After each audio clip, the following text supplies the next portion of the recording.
नमः श्रीवर्धमानाय निर्धूतकलिलात्मने सालोकानां त्रिलोकानां यद्विद्यादर्पणायते। आचार्य समंतभद्र महाराज विरचित रत्नकरंडक श्रावकाचार्य ग्रंथराज में शिक्षा व्रतों का वर्णन प्रारंभ हुआ है। प्रथम शिक्षा व्रत देशावकाशिक था, जिसके बारे में कहा जा चुका है। अब प्रारंभ होता है द्वितीय शिक्षा व्रत, जिसे सामयिक शिक्षा व्रत आचार्य महाराज ने नाम दिया है। कौन सा? सामयिक, सामायिक नहीं, सामयिक। कहना सीख लो पहले, फिर पढ़ना सीखना। सामयिक किसे कहते हैं, इसकी परिभाषा देते हुए यह आर्या छंद यहाँ कहा जा रहा है। असमय मुक्ति मुक्तम पंचाघानामशेष भावेन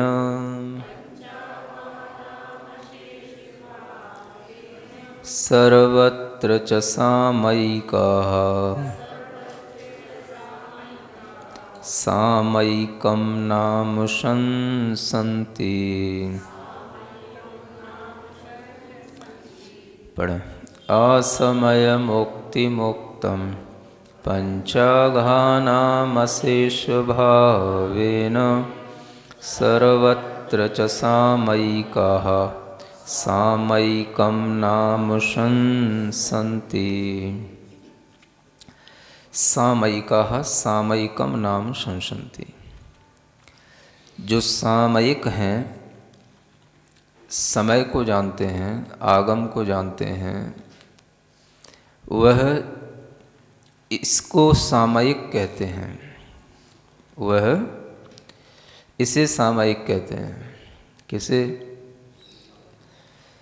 जो ऊपर कहा गया है पंचाघानाम, पंच अघों का, अघ माना होता है पाप, पांच पापों का अशेष भावेन यानी पूर्ण भावों के साथ असमय मुक्ति, समय की सीमा बांध करके उनसे मुक्तम यानी छूटना, उनको छोड़ना। पांच प्रकार के पापों का सभी प्रकार के भावों से मुक्त हो जाने का नाम सामयिक कहा गया है। सर्वत्र माने वह सामयिक जो होती है वह सर्वत्र होती है, भीतर बाहर सर्वत्र वह सामयिक नाम से उसे कहा जाता है। मुख्य बात है पांच प्रकार के पापों का अशेष रूप से त्याग होना। जब व्रती श्रावक ने दिग्व्रतों के साथ देश व्रतों का भी पालन किया है, तो देश व्रत में वह, देशावकाशिक व्रत में वह उस मर्यादा के जो बाहर का स्थूल या सूक्ष्म पाप है उससे मुक्त हुआ था। मर्यादा के भीतर जो पाप हो रहे हैं उससे मुक्त नहीं हुआ था। देशावकाशिक लेने पर जो सीमा बना ली है, उस सीमा के बाहर वह स्थूल या सूक्ष्म सभी प्रकार के पांच पापों से वह छूट जाता है। लेकिन जो सीमा बनी थी, उस सीमा के भीतर के जो पाप हैं, चाहे वो स्थूल हो या सूक्ष्म हो, उन पापों से वह नहीं छूट पाता। तो यह जो सामयिक करने का एक प्रावधान बताया गया है, ये इसीलिए है कि वह अपनी उस सीमा के भीतर भी जो मर्यादा बनाई है उसके भीतर भी अपनी चित्त वृत्ति को रोक करके सामयिक करके 5 प्रकार के पापों से पूर्णतया मुक्त हो जाए।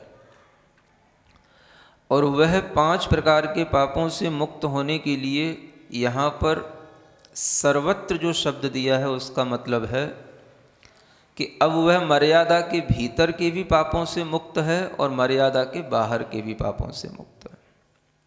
जो सीमा बनाई थी उस सीमा में भी जो उसके लिए पाप का बंद होता था, उस सीमा के अंदर भी जो वह सूक्ष्म और स्थूल 5 प्रकार के पापों में प्रवृत्ति करता था, उसको भी छोड़ करके उससे भी वह मुक्त हो जाता है। मुक्त होना है, पाप से मुक्त होना। मुक्त माने होता है छूटना, छोड़ना, आत्मा को पाप से छुड़ाना, बचाना, उतने समय तक पाप से छूटना, ये मुक्त शब्द का अर्थ है। और वह मुक्त होने के लिए यहाँ पर कहा गया कि समय की सीमा के साथ में आपको कुछ समय के लिए यह मुक्त होने का प्रयास करना। अशेष भाव का मतलब है कि अपने संपूर्ण भाव जितने भी हैं उनके साथ यह सामयिक करना, यानी भाव किसी भी तरह से कहीं और न जाएं। भावों में एकाग्रता हो, भावों में आदर हो, भावों में उस क्रिया को करने के लिए पूर्ण मन हो। इसका नाम है पूर्ण भाव के साथ, है ना, बेगार करने जैसा नहीं। मन के साथ में, आदर के साथ में, पूर्ण भाव के साथ में यह कार्य करने को कहा गया है। ये बहुत अच्छा कार्य है और इस कार्य की सबसे ज़्यादा महत्ता है श्रावक के लिए, है ना। क्योंकि एक तो इसमें ये शब्द आया कि पूर्ण भाव के साथ करना, तो सामयिक करने के लिए व्रती श्रावक अपनी भावना में आलस्य नहीं करता, पूर्ण भाव के साथ करता, उत्साह के साथ करता है। जब भी श्रावक के अंदर किसी भी तरह से सामयिक करने की भावना बने तो वह अपनी समय की अवधि को बांध करके उसमें अपने मन को पूर्णतया लगाता है और अपने मन में किसी भी तरह का अनादर या अनिच्छा का भाव नहीं रखता है। क्योंकि अनादर या अनिच्छा से कोई भी काम किया जाता है तो उस काम का कोई भी फल प्राप्त नहीं होता है, ये तो आप भी जानते हैं। जैसे बोलते हो, भैया बेमन से क्यों कर रहे हो? कोई खा भी रहा हो, पी भी रहा हो और उसका मन ना हो तो भैया बेमन से क्यों खा रहे हो, अच्छे मन से खाओ, कहा जाता है ना। कहीं भी कोई भी काम करने के लिए कोई जा रहा है तो चला जा रहा है, भैया बेमन से क्यों जा रहे हो, अच्छे मन से जाओ। तो उसी तरीके से आचार्य कहते हैं यह कार्य आपको बेमन से नहीं करना। और शायद बेमन का नाम ही बेईमानी होता है। जहाँ पर बेमन हो गया वहीं पर बेईमानी भी हो जाती है। तो आचार्य कहते हैं मन को अच्छा बनाओ, पूर्ण भाव के साथ मन को लगा करके ईमानदारी के साथ, बेईमानी न करते हुए इस आदर के साथ में इस कार्य को करोगे तो आपको बहुत अच्छा इससे लाभ मिलेगा। 5 पापों से छूटने का इससे अच्छा कोई साधन नहीं, पूर्णतया कुछ समय के लिए मुक्त होने का इससे अच्छा कोई साधन नहीं, 5 पापों से रहित होकर के महाव्रतों की भी अनुभूति करने का इससे अच्छा कोई साधन नहीं। और इस प्रकार की सामयिक करने की स्थिति जो बनती है वह आपको अपने समय की सीमा के साथ में करना है। और वह समय की सीमा आप कैसे बनाएंगे इसके बारे में आगे बताया जा रहा है। अभी आपको इतना ध्यान में रखना है कि यह सामयिक की प्रशंसा सामयिक चारित्र को धारण करने वाले ऋषि मुनि भी किया करते हैं। वह व्रती श्रावक की सामयिक नहीं है, सामयिक है। वो क्या है? हाँ, सामयिक और सामयिक इन दोनों में थोड़ा अंतर किया गया है। यहाँ पर सामयिक शब्द रखा गया है जो श्रावक के लिए प्रयोग किया जाता है। और सामायिक जो शब्द होता है यह मुनि महाराज के लिए प्रयुक्त होता है। जो सामायिक चारित्र को धारण करते हैं उनके लिए सामायिक कहा जाता है। और जो कुछ समय के लिए अपनी समय सीमा में अपने आप को 5 पापों से मुक्त करने की प्रैक्टिस करते हैं उनके लिए सामयिक कहा जाता है। समझ में आ रहा है? एक अंतर है ये। जो हमेशा के लिए सामायिक चारित्र धारण कर लिए, जो पंच महाव्रतों के साथ धारण किया जाता है, 13 प्रकार का चारित्र जो होता है जिसमें 5 पापों का जीवन पर्यंत के लिए हर समय के लिए त्याग होता है, उसको कहा जाता है सामायिक चारित्र।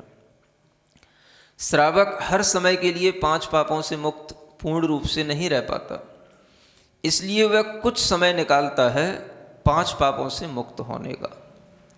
पूर्णतया भी मुक्त हो जाऊं इस तरह की वो भावना करता है और उसी के लिए वह समय निकाल करके जो थोड़ा समय अब इसमें लगाता है उस समय की मर्यादा के साथ बंधे रहने के कारण से ही उसे सामयिक कहा जाता है।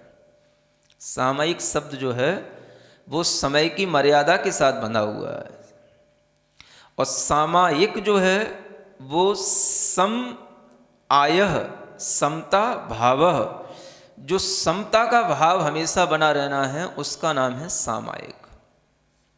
तो जिन्हें कुछ व्यापार नहीं करना होता, जिन्हें कुछ घर गृहस्थी चलानी नहीं होती, जिन्हें किसी भी तरह के संसार के कोई काम नहीं करने होते, तो उनके लिए तो हमेशा समता भाव रह सकता है, कोई बात नहीं है, तभी वो सामायिक चारित्र होता है।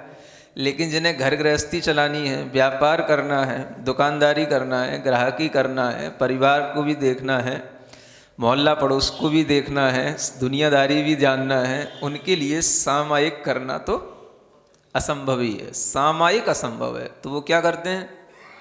सामयिक करते हैं। सामयिक है ना।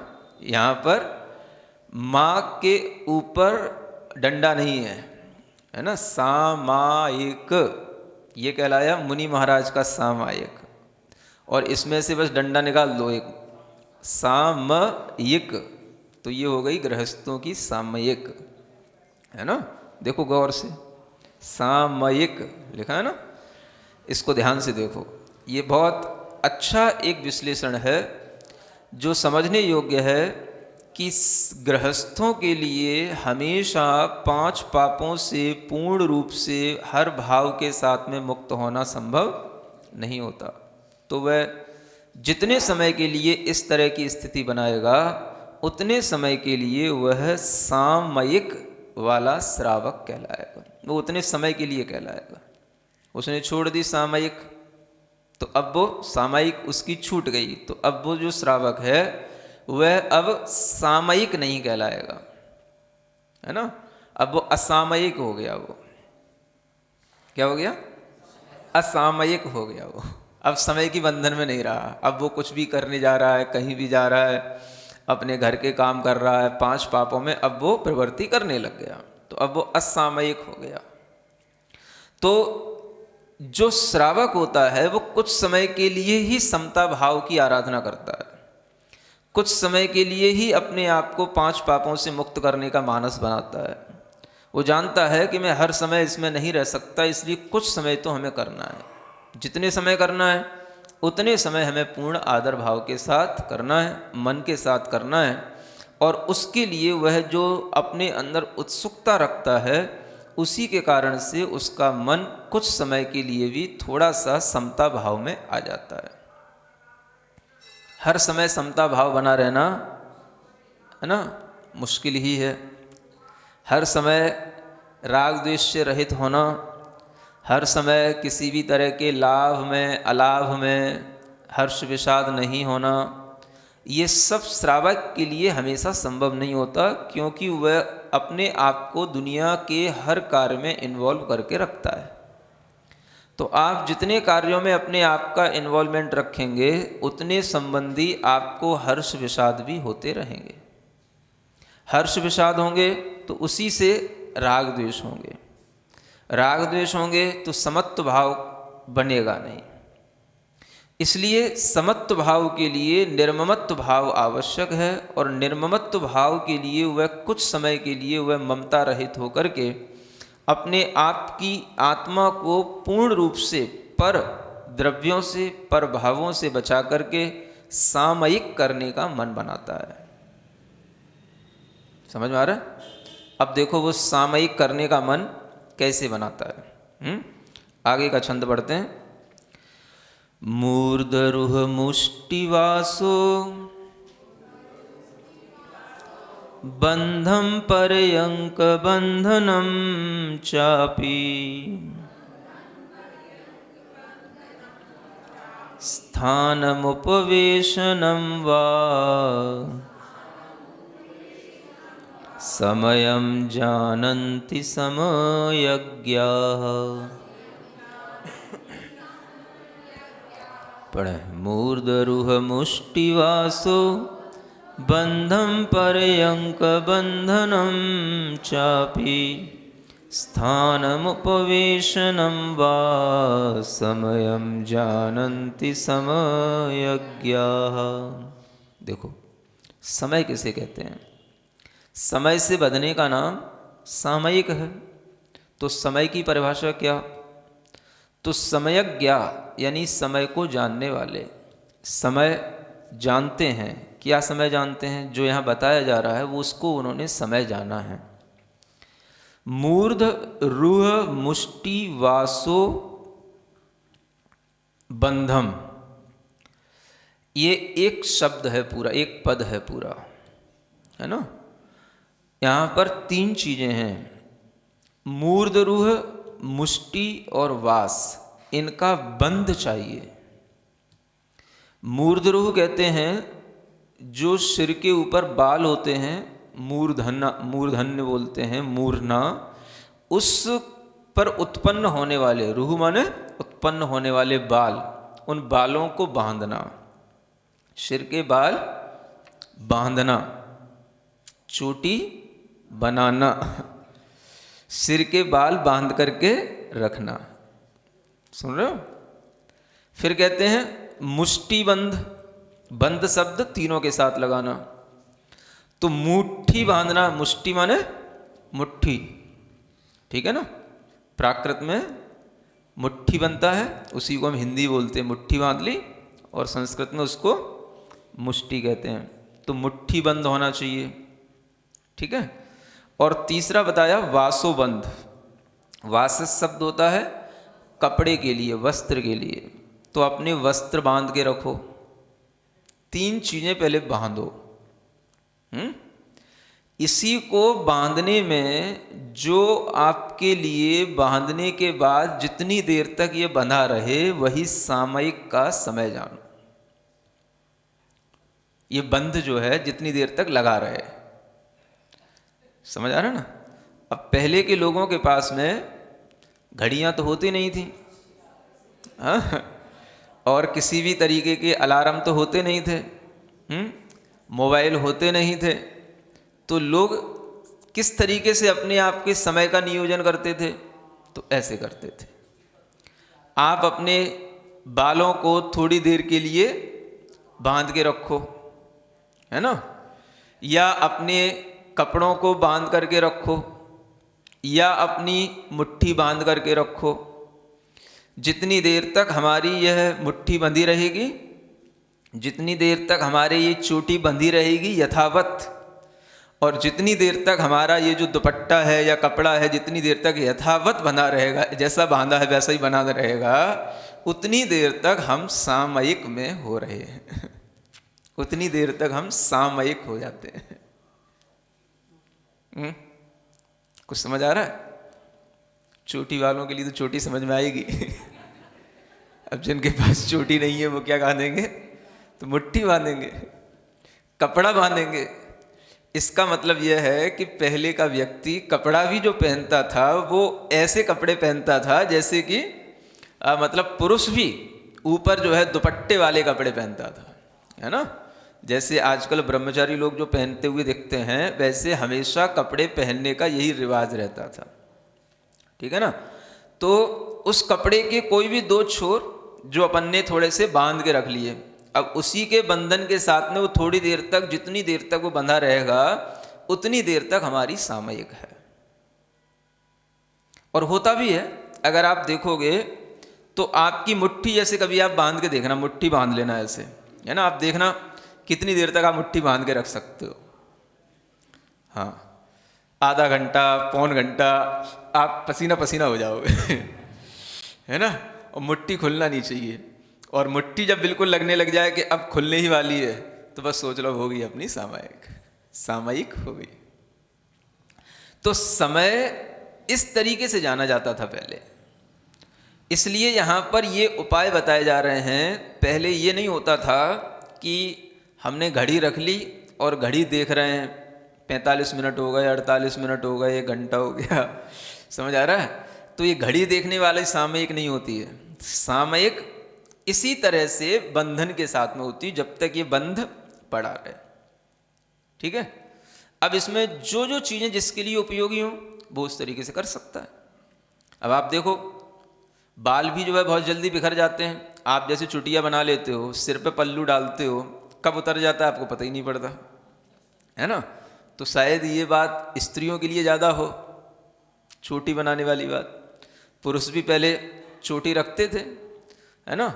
बाल भले ही बड़े बड़े ना रखें, लेकिन चोटी रखी जाती है। जैसे पंडित लोग चोटी रखते थे ना, तो व्रती लोग भी चोटी रखते हों, और चोटी में ही जो है गांठ लगा ली जाती है, और वो गांठ भी खुल जाती है, थोड़ी देर बाद वो खुल जाती है। तो अपने आप आधा घंटे, पौन घंटे बाद जो खुल गई, तो बस हमारी सामयिक का टाइम पूरा हो गया। समझ आ रहा है। अब अपने आप वो खुल जाएगी। कहीं पर भी किसी भी तरीके से हवा इत्यादि चलेगी तो किसी भी तरीके से वह अपनी स्थिति धीरे धीरे छोड़ देती है, वो गांठ अपने आप खुल जाती है ना। आप मुट्ठी भी बांध करके बैठोगे तो वो मुट्ठी भी धीरे धीरे आपको एकदम से दर्द सा देने लग जाएगी, तो फिर आपके लिए बिल्कुल लगेगा कि अब तो बस हो गया, है ना, हो गई, दम पूरी लग गई, अब इससे ज़्यादा नहीं बन सकती। तो बस आपने खोल दी तो हो गई सामयिक, है ना। तो घड़ी देखने की जरूरत नहीं है। क्या देखना है? अपने शरीर में जो बंध लगा लो, बंध लगा करके कस लो, कस करके फिर आत्मा को देखो कस के, है ना। ये 3 प्रकार के बंध बताए जा रहे हैं। आगे एक और चीज लिखी है, पर्यंक बंधनम चापी, है ना। पर्यंक आसन, ये जैसा आसन है, एक पैर को दूसरी जंघा पर रखना और एक पैर को दूसरी जंघा पर रखना, है ना। और ये जो बंध बन जाता है इसको बोलते पर्यंक बंध, ठीक है ना। अगर ये पूरा नहीं लगता है पूर्ण पद्मासन, तो एक अर्ध पद्मासन भी लगा सकते हो, है ना। और ये भी ना लगे तो दोनों पैरों में पैर फंसा करके जैसे आप बैठे रहते हो, ये सुखासन कहलाता है। ये भी करके बैठ सकते हो। तो बंद होना चाहिए इस तरह से कि जैसे आप बैठ गए तो फिर वो स्थिरता रहनी चाहिए, फिर वो हिलना डुलना ज़्यादा नहीं होना चाहिए, है ना। जिस स्थान पर टिक गए वो स्थान फिर आपका उसी रूप में टिका हुआ रहना चाहिए। जहाँ पर आपके पैरों में नीचे जो भी सपोर्ट मिल रहा है वो फिर उसी तरीके से वहीं पर स्थित रहना चाहिए, बार बार बदलना नहीं है। तो ऐसा भी आप पर्यंक बंध बना सकते हो, है ना। और स्थानम उपवेशनम वा, स्थान का मतलब होता है खड़ा हो जाना, खड़े होकर के कायोत्सर किए जाते हैं। तो खड़े होकर के भी आप जितनी देर तक बिल्कुल एक मुद्रा में, बिल्कुल स्थिरता के साथ में जितनी देर आप खड़े रह सकते हैं कायोत्सर बना करके, तो वह भी आपके लिए सामयिक का टाइम कहलाएगा। आप कितनी देर तक स्थिरता के साथ में खड़े रह सकते हैं, खड़े होकर के देखना, हिलना डुलना नहीं, है ना। हाँ, बार बार पैर आगे पीछे नहीं करना, कृष्ण कन्हैया नहीं बनना है ना, सीधा है। जैसे मुनि महाराज बिल्कुल आहार के समय पर खड़े होते हैं ना, ऐसे खड़े होना, है ना। और उसमें भी और ज़्यादा बिल्कुल स्थिरता के साथ में, वहाँ तो फिर भी थोड़ा बहुत, माने पैर तो वहीं रहते हैं, लेकिन उसमें भी जो कभी थोड़ा बहुत अगर हिल जाता है तो वो भी ना हो। समझ आ रहा है? आपने कभी देखा मुनि महाराज जब आहार करते हैं तो उनके पैर जहाँ पर पंजे टिक गए वो फिर वहीं पे रहते हैं जब तक खड़े रहेंगे, जब तक आहार करेंगे, वहाँ से आगे पीछे नहीं चल सकते हैं, समझ आ रहा है ना? हाँ, खड़े होकर के जो आहार करते हैं उसमें पंजों की स्थिरता रहनी चाहिए। तो वह ऐसा नहीं कि थोड़ा सा इधर खिसक गए, फिर ये वाला पैर भी इधर खिसका लिया है, थोड़ा सा आगे खिसक गए या पीछे खिसक गए, ऐसा नहीं। बिल्कुल जैसे पैर स्थिर रहते हैं उसी तरीके से स्थिर होकर के कायोत्सर्ग के लिए खड़े होना। सुन रहे हो कुर्सी पे बैठने वालों? हाँ, ये तुम्हारे घुटने जंघा इसीलिए तो सब खराब हो रहे हैं कि तुम लोगों को कभी भी कायोत्सर्ग करना, है ना, खड़े होकर के थोड़ी देर भी जो है अपने शरीर को स्थिरता देना, ये सब नहीं होता। तो इसी कारण से ये शरीर की कमजोरियां बढ़ती भी हैं, है ना। आप इस तरीके के बंध लगाएंगे तो ये बंध ही जो है आपकी शरीर की मजबूती को बढ़ाएंगे। हाँ, तो ये बंध यहाँ बताए जाते हैं। स्थानम, खड़े हो जाओ, उपवेशनम, या किसी एक स्थान पर बैठ जाओ। बैठने का मतलब अब आप जिस भी मुद्रा में बैठो तो वो मुद्रा जिस स्थिति के साथ बैठो वो वैसी ही बनी रहनी चाहिए, है ना। तो ये जो है समय के बारे में ये बताया जा रहा है। यहाँ पर समय का मतलब ये नहीं कहा जा रहा कि आपको 1 घड़ी 2 घड़ी 4 घड़ी 6 घड़ी ये सामयिक के लिए बताया जा रहा हो, ये नहीं है। ये समय यहाँ पर इसी रूप में है। तो इसका मतलब ये होता है कि जो समय हमारे लिए अनुकूल होता है उस समय में हम अपनी मर्यादा इन्हीं बंधनों के साथ बना लेते हैं। अब आप देखोगे कि हम कितनी देर तक एक आसन में स्थिर होकर के बैठ सकते हैं, हिले डुले नहीं, आसन हमें बदलना ना पड़े, बस उसी में जो है आपकी सामयिक होगी। आसन बार बार बदलोगे तो फिर सामयिक डिस्टर्ब होगी। एक बार जो आसन लगा लिया तो फिर आपको थोड़ा सा अगर कष्ट भी हो तो उस पर ध्यान नहीं देना है, उसे सहन करना है। ध्यान अपने मन को अपनी आत्मा में, अपनी भावना में लगाने के लिए करना है। तो इस तरह से जो स्थिरता बढ़ती है, यही स्थिरता श्रावक की कुछ समय के लिए जो बन जाती है वो उसकी बहुत समय तक काम आती है। अब यहाँ पर एक बहुत अच्छी बात ये कही गई है कि आपको समय से बंधना है। किससे बंधना है? समय से। और समय से बंधने के लिए अपने शरीर को इस तरीके के बंधन के साथ में बांधना है ना। पहले क्या कहा? समय से बंधना, और समय से बंधने के लिए इस तरह के बंधन लगाना। तो 2 चीजें हो गई, एक तो शरीर का बंधन और एक जो है समय का बंधन। और समय का बंधन अगर बिल्कुल समय पर होता है तो वह बहुत ज़्यादा काम देता है। यानी जो समय बताया गया है उस समय पर ही आपको यह समय का बंधन लगाना है। सुबह का समय, शाम का समय, मध्याह्न का समय, ये 3 ही समय उचित समय बताए जाते हैं।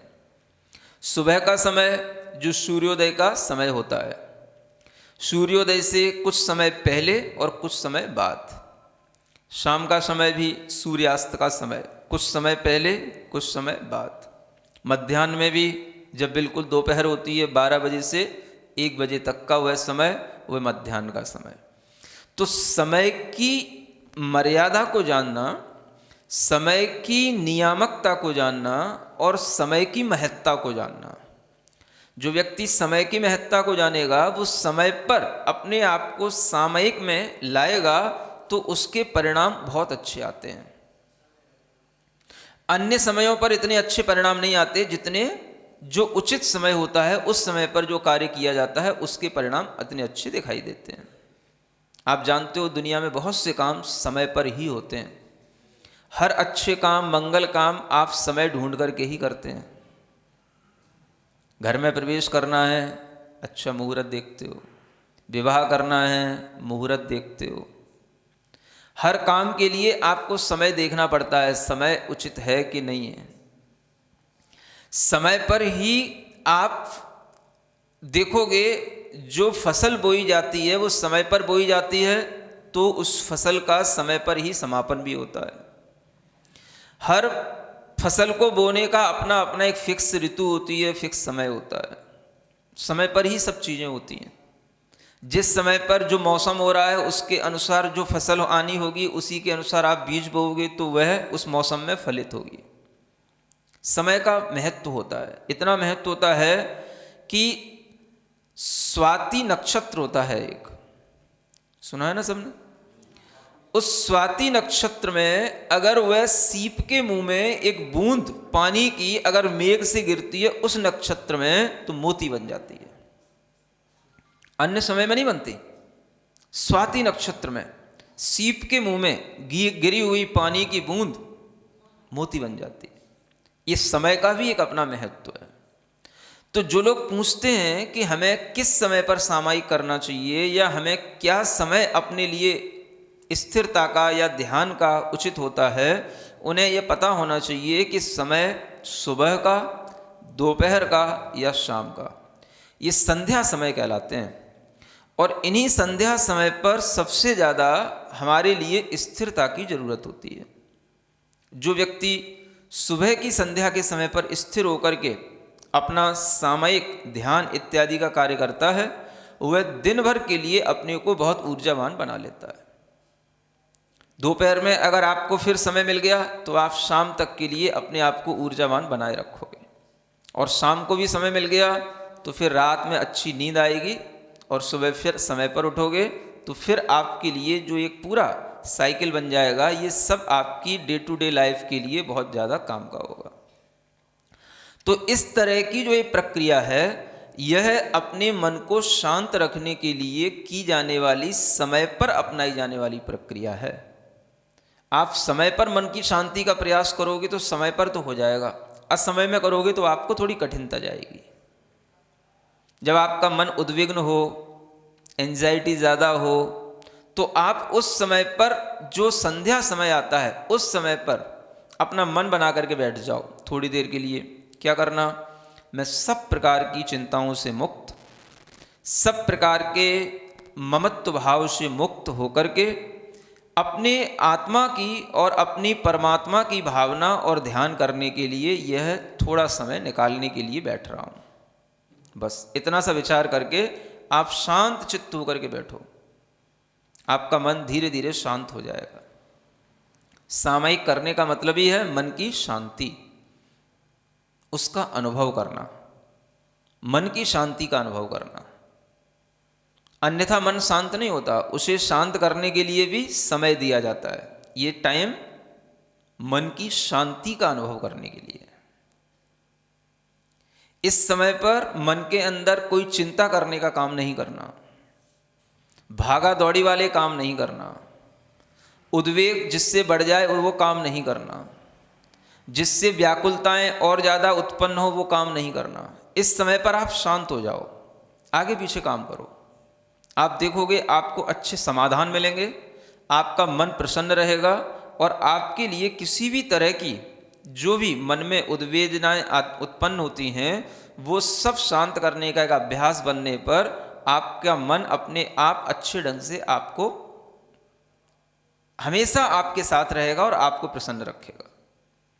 ये मन की एकाग्रता की, मन की शांति के उपाय जो हमें आचार्यों ने सिखाए हैं वो केवल ध्यान करने वाले कोई विशेष लोगों के लिए नहीं है, सभी के लिए हैं।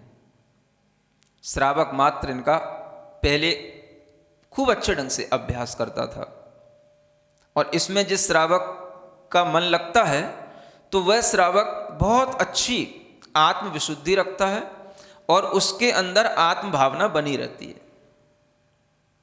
इसमें एक रुचि होनी चाहिए, हमें ऐसा करना है। तो जैसे आपने 12 व्रत ना भी लिए हों तो भी जैसे देशावकाशिक हम कर सकते हैं, उसी तरीके से हम सामयिक कर सकते हैं, कभी भी कर सकते हैं, किसी भी समय पर, किसी भी दिन में 1 बार भी कर सकते हैं, दिन में 2 बार भी कर सकते हैं, दिन में 3 बार भी कर सकते हैं। तो सामयिक करने के लिए इस तरह से अपना जो मन बनाया जाता है, यह 5 पापों से मुक्त होने का एक अनुभव करने का भाव किया जाता है। क्या होता है 5 पापों से मुक्त होकर के कैसी अनुभूति होती है ना? तो बस यही संकल्प लेकर के बैठना है, मैं 5 पापों से कुछ समय के लिए मुक्त हो रहा हूं, 5 पापों से कुछ समय के लिए दूर हो रहा हूं, 5 पापों में मैं किसी भी तरह से अपने मन को नहीं लगाऊंगा। ऐसा विचार करके बस ये आप बंधनों को अपना करके बैठें, तो ये बंधन जितनी देर तक आपके साथ रहें, जितना आप सहन कर सकें, उतने ही समय का वह सामयिक भाव आपके लिए बनेगा। करके देखो, कितनी देर एक आसन पे बैठ पाते हो? 10 मिनट, 15 मिनट, आधा घंटा, समझ आ रहा है? और अगर ज़्यादा बैठने लगोगे तो आपका मन और प्रसन्न होने लगेगा। धीरे धीरे अभ्यास करोगे तो बढ़ेगा। समझ आ रहा है? अब ये अभ्यास कहाँ करना, उसके लिए आचार्य नीचे जो है बहुत अच्छा क्षेत्र का वातावरण बता रहे हैं, आपका सामयिक का एनवायरनमेंट कैसा होना चाहिए। समझ आ रहा है ना? एकांते सामयिकम निर्व्याक्षेपे वनेषु वास्तुषु च चैत्यालयेषु वापि च परिचेतव्यं प्रसन्नधिया। पढ़ें। एकांते सामयिकं निर्व्याक्षेपे वनेषु वास्तुषु च चैत्यालयेषु वापि च परिचेतव्यं प्रसन्नधिया। देखो क्या कहते हैं, सामयिक कहाँ कहाँ करना? एकांत होना चाहिए। कहाँ पे? एकांत में।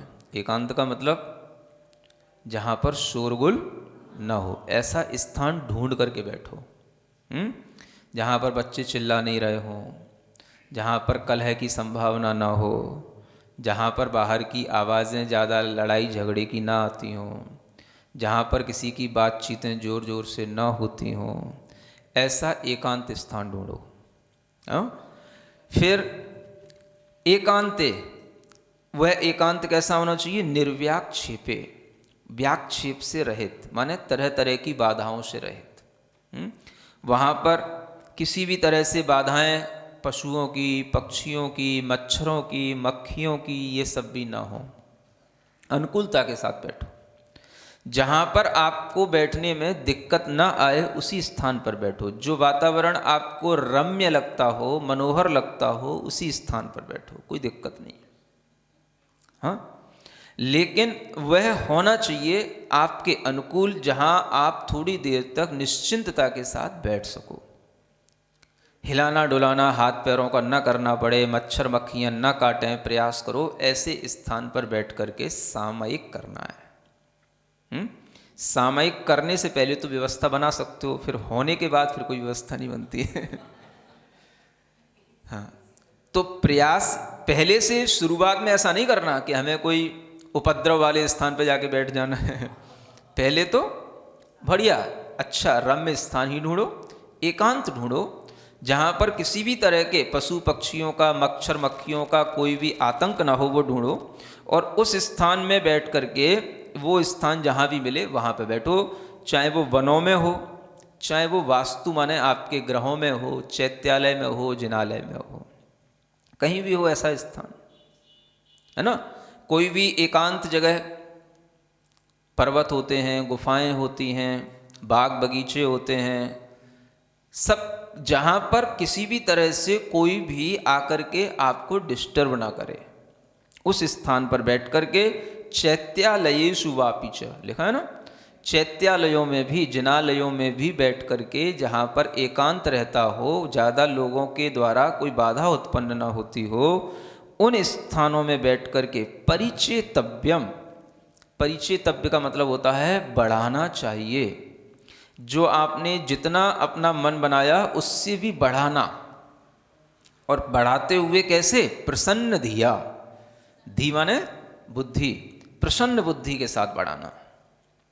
थोड़ी देर और प्रसन्नता जब आ जाती है, मन शांत हो जाता है, थोड़ी देर और इसी शांति का अनुभव करते हैं, थोड़ी देर और बैठते हैं, थोड़ी देर और इसी आनंद में रहते हैं प्रसन्न बुद्धि के साथ। तो उस तरह का जो भाव है वो आपके लिए बहुत ज़्यादा विशुद्धि देने वाला और बहुत ज़्यादा कर्मों की निर्जरा करने वाला है। ये भाव अपने आप आना चाहिए इसमें स्त्री पुरुष महिला बच्चे बूढ़े किसी का कोई बंधन नहीं है। मन लगता है जिसका वो कोई भी बैठ सकता है, और बैठते थे। तो ऐसे लोग जो पहले इस तरह से सामयिक स्थिरता के साथ करते थे, उन्हीं को देख करके दूसरे लोग भी समझते थे देखो निश्चिंतता भी श्रावक के जीवन में अगर अनुभूति में आती है तो इसी समय पर इन्हीं मुद्राओं के साथ आती है। समझ आ रहा? तो आप लोग बाहर जाते हो घूमने के लिए तो खूब जाते हो, समझ आ रहा है?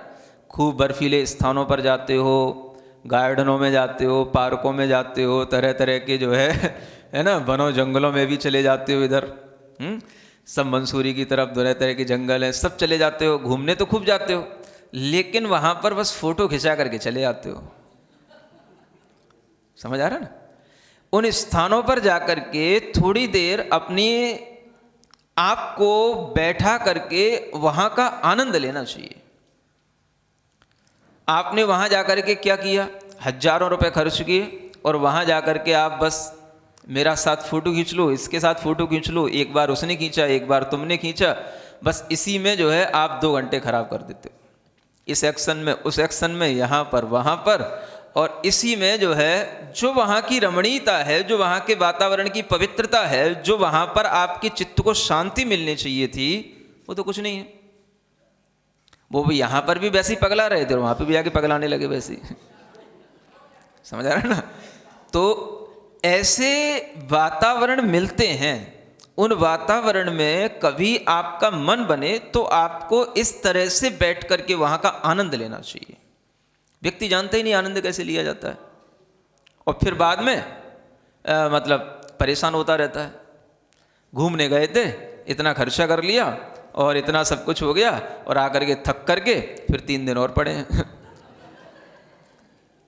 तो क्या मिला तुमने उसमें? कोई कुछ ऐसी चीज तो होती। अब वो फोटो खींच लिए, फोटो देखते रहो, कब देखोगे फोटो? क्या देख लोगे फोटो देख कर? क्या कर लोगे? कभी कभी ऐसे स्थानों पर पहुंचने के बाद जब आप बैठेंगे तो आपको वो चीजें, वो अनुभूतियां जिंदगी भर याद रहेंगी, फोटो से ज्यादा याद रहेंगी। फोटो में क्या याद रहेगा? आप समझ आ रहा है? ये चीज ही ध्यान में रखने योग्य होती है। और इस तरीके के वातावरण में जो व्यक्ति अपने मन को शांत करने के लिए प्रयासशील रहता है, वही व्यक्ति जो है अपने मन में विशुद्धि बना पाता है, अपने मन को शांत रख पाता है।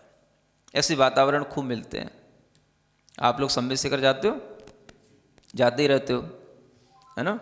हम तो ले दे करके ज़िंदगी में एक ही बार गए हैं, दोबारा भी पाने को भगवान कभी मिलेगा कि नहीं मिलेगा कह नहीं सकते। समझ आ रहा है ना? हाँ, ले दे करके बस एक बार गए ज़िंदगी में, समझ आ रहा है? और वो भी मुनि बनने के बाद गए। चलो ये अच्छा सौभाग्य मिला हमें कि हम मुनि बनने के बाद गए, लेकिन वहाँ पर पहुँचने के बाद में जो अनुभूतियाँ हुई वो बड़ी अद्भुत होती हैं। सब लोग रहते हैं साथ में, अब अकेले तो जा नहीं सकते हैं, समझ आ रहा है? सभी महाराज लोग भी हैं, माता जी भी हैं, लेकिन अपने को अपनी सामायिक करने के लिए स्थान ढूंढना होता है। समय हो रहा है, अपनी सामायिक करना है, अपने को अपना स्थान ढूंढना है। आपका मन जहाँ मन करे बैठो, अपने को जहाँ बैठना है वहाँ बैठना है। समझ आ रहा है ना? तो बस यात्रा कर रहे थे, है ना, ऊपर वंदना चल रही है, और जब सामायिक का समय हो रहा है तो सब लोग अपने अपना स्थान देख करके बैठ गए। अब अपन भी अपना स्थान देख रहे हैं, कहीं अच्छी जगह मिल जाए, बस थोड़ा आज मन लगना चाहिए। सुन रहे हो? तो वो चीज़ें जो ध्यान रहती हैं वो आज भी अगर ध्यान आ जाती हैं तो कभी भी सामायिक करने बैठ जाओ तो अच्छी सामायिक हो जाती है। एक टोंक पड़ती है मुनि सुब्रत नाथ भगवान की, है ना, उल्टी वंदना की थी, तो चंद्र प्रभु की टोंक से वंदना करने के बाद मुनि सुब्रत की वंदना करने आए, तो वहाँ पर टोंक के पीछे, मतलब जहाँ जो टोंक बनी हुई है उसके पीछे एक बहुत बड़ी शिला रखी हुई थी। उसके पीछे जाकर के देखा तो एक बहुत बड़ी शिला रखी हुई है, और नीचे मतलब बहुत ज़्यादा सब जगह खाई टाइप की भी है या कुछ भी है, अच्छे गड्ढे भी हैं, तो बस लेकिन शिला पे बैठने की अच्छी जगह है। एक तो टोंक के पीछे हो गया, कोई भी आएगा वो सीधे सामने भगवान के चरण के दर्शन करेगा, पीछे कौन जाता है? कोई नहीं जाता। तो बस पीछे बैठ गया, और जो वहाँ बैठा, जो आसन लगा करके वहाँ बैठा, उसके बाद पता नहीं पड़ा कि कब जो है 1.25 घंटा हो गया। इतना आनंद आया और वो आनंद इतना जागृत होकर के भीतर से अनुभूति के साथ आया कि वहाँ पर कोई भी लोग जो आ जा रहे हैं वो कोई भी हमें नहीं देख पा रहे हैं और हम अपने एकांत में बैठे हुए हैं। बिल्कुल ऐसा कि यहाँ से मुनि सुब्रत नाथ भगवान मोक्ष गए हैं, यही मान करके यहाँ आसपास से सभी भगवान मोक्ष गए हैं, सबकी वर्गणाएं हमारे पास आ रही हैं। आज भी उनकी आत्मा के वह भाव और उनके शरीर जो बिखरे उसके परमाणु आज भी वहाँ बिखरे हुए पड़े हैं।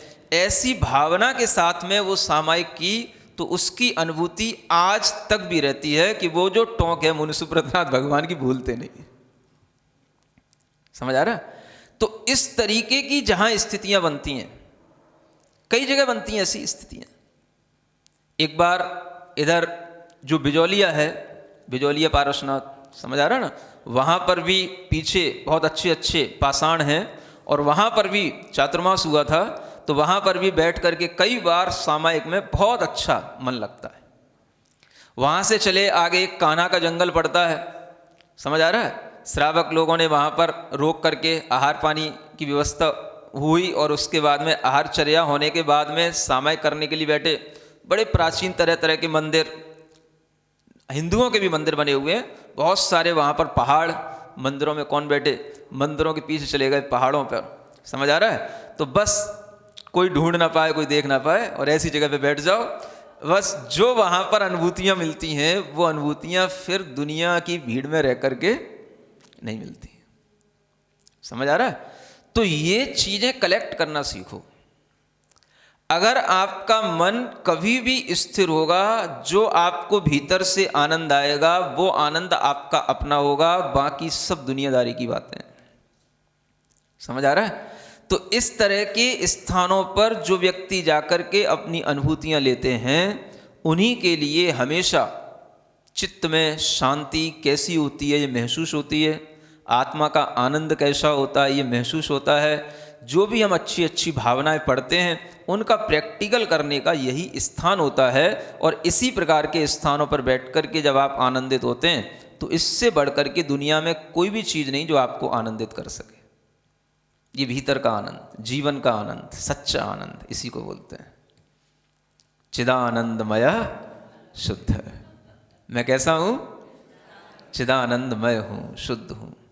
ये अनुभूतियाँ जो हम तीर्थ स्थानों पर भी जाते हैं वहाँ पर भी भड़बड़ाते रहते हैं, भाग रहे हैं, दौड़ रहे हैं, समझ आ रहा है। वहाँ पर भी फोटो खींच रहे हैं, चिल्ला रहे हैं, ये कर रहे हैं, वो कर रहे हैं। शांति तो कोई लेता ही नहीं, जैसे सब शांति के दुश्मन ही है ऐसा दिखता है। समझ आ रहा है। और फिर शांति शांति चिल्लाते हैं और सब शांति के दुश्मन है। तो अपने मन में इस तरह के शांत रहने की भावना करके अगर आप कभी इन स्थानों पर अपने साम्य भाव में आते हैं तो वही सामायिक का अभ्यास कहलाता है। समझ आ रहा है ना। इतनी अच्छी चीज़ें हमें तीर्थंकरों ने बताई हैं कि हमारा मन तो कभी अगर इन भावनाओं में जुड़ जाए तो कौन हमें परेशान करे, कौन हमें दुखी बनाए, कौन हमें डिप्रेशन में ले जाए। ये सब नहीं करने के कारण से ही आज समाज दुखी पड़ी हुई है। समझ आ रहा ना। आज समाज में सब आदमी बीमार, डिप्रेशन में, टेंशन, नींद नहीं आ रही, ये सब बीमारियां जितनी भी हैं ये सब सामयिक आदि ये जो अच्छे अच्छे अभ्यास बताए गए हैं इन्हीं को नहीं करने के कारण से सब चल रहा है। तो हर व्यक्ति को इस तरह से करने के लिए कोई व्रत लेने की जरूरत नहीं है। आप जिस भी मूल गुणों के साथ या जिस भी व्रत के साथ हैं या नहीं भी हैं, आप तो बस इस चीज़ को करने का अपना एक अभ्यास बनाओ और वो अभ्यास आपके लिए जैसी शक्ति के साथ बने वैसा काम में आएगा। मन बना के बैठो। थोड़ी देर के लिए हमें 5 पापों से मुक्त होकर के बैठना है, जैसे महाव्रती मुनि महाराज बैठते हैं। वो जिंदगी भर इसी में निकालते हैं, हम थोड़ी देर तो देखें कैसा होता है। तो इस तरह की जो भावनाएं हैं ये आदर्श भावनाएं कहलाती हैं। समझ आ रहा है। श्रावकों के अंदर अगर ये भावनाएं आने लगें तो हर श्रावक अपने चित्त को शांत रख सकेगा, शुद्ध बनाए रख सकेगा, उसका चित्त हमेशा आनंदित रहेगा। जीवन का आनंद इसी प्रकार के आत्मा के अनुभव करने में होता है। और जो इस तरीके के अनुभव में रुचि रखने लग जाता है तो उससे फिर संसार की किसी भी व्याधियों से कोई दुख नहीं होते हैं, किसी भी प्रकार की आपदाओं से कोई कष्ट नहीं होते हैं। तो ऐसा आनंद लेने के लिए सामायिक भाव होते हैं। अभी और भी वर्णन है, समय पर आपको बताया जाएगा। बोलो महावीर भगवान की।